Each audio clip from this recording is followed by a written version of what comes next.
Hello बच्चों, let's read the question. The question says equilateral shape has sp hybridization, sp2, sp3 और dsp3 hybridization.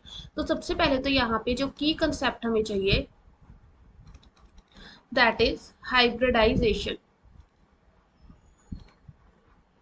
So one by one हम हर hybridisation के लिए देख लेते हैं. जैसे कि अगर हमारे पास sp हाइब्रिडाइजेशन है, सो sp हाइब्रिडाइजेशन के लिए हमारे पास क्या होता है, एक तरह की हम कह सकते हैं कि लीनियर शेप आती है.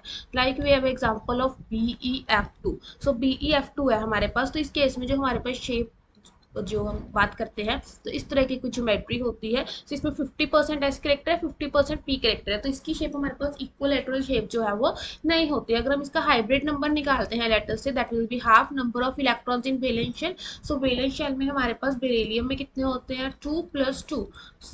2 इज मोनोवैलेंट स्पीशीज, तो 2 आ गया. 2 मतलब हमारे पास sp हाइब्रिडाइज्ड हो गया. अब सेकंड है हमारे पास sp2. इसमें अब देखो हमारे पास क्या होता है, इसकी हमारे पास जो शेप होती है दैट इज इक्वलेटरल. कैसे हमारे पास इक्विलेटरल शेप होती है, बेसिकली अगर हम बात करते हैं BF3 की. सो हमारे पास यहाँ पे BF3 कुछ इस तरह का होता है. हम BF3 में हाइब्रिड नंबर निकालते हैं अगर हाफ. सो बोरॉन में हमारे पास 3, fluorine 3, so that's 3 basically sp2.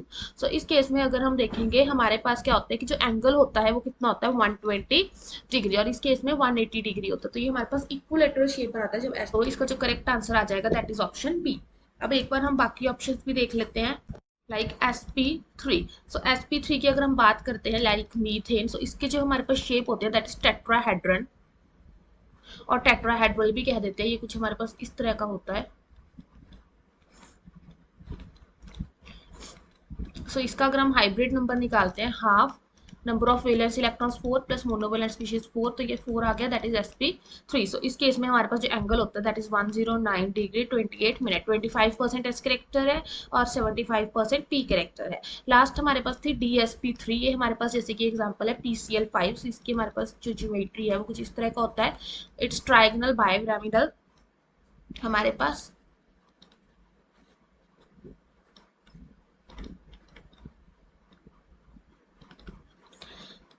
सो इस टाइप की सिमेट्री होती है. और इस केस में हमारे पास क्या होता है, हमारे पास ये जो अगर हम इसका हाइब्रिड नंबर निकालते हैं हाफ 5 + 5, तो कितना आ गया 5, तो ये हो जाएगा sp3d. सो हमारे पास जो करेक्ट आंसर बन रहा है दैट इज ऑप्शन बी. तो हमने ये देख ही ली इस तरह से इसके ऑर्बिटल्स की जो लोब होती है और इसके बीच में एंगल कितना होता है 120. तो correct answer is option B. Hope you find the answer. Best of luck.